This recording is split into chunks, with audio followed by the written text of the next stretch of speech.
অনেক বছর আগের কথা। এক দেশে ছিলেন এক দয়ালু রাজা, নাম তার রাজা শুভরাজ। তিনি প্রজাদের খুব ভালোবাসতেন, সব সময় ভাবতেন কিভাবে দেশের মানুষকে আরও সুখী করা যায়।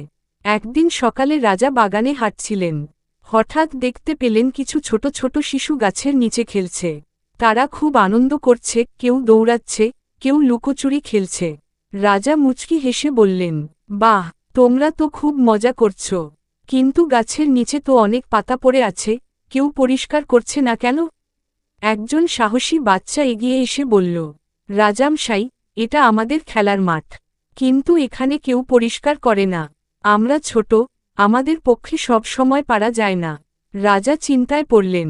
পরের দিন রাজা এক অদ্ভুত ঘোষণা দিলেন, যেই শিশু প্রতিদিন অন্তত 10টি শুকনো পাতা কুড়িয়ে ফেলবে, তাকে পুরস্কার দেওয়া হবে। সব শিশু খুব খুশি হল। তারা খেলার ফাঁকে ফাঁকে পাতা কুড়িয়ে ফেলতে শুরু করল। অল্পদিনের মধ্যে পুরো বাগান পরিষ্কার হয়ে গেল। রাজা আবার এলেন। বাচ্চাদের হাসিমুখ দেখে তিনি খুশি হলেন।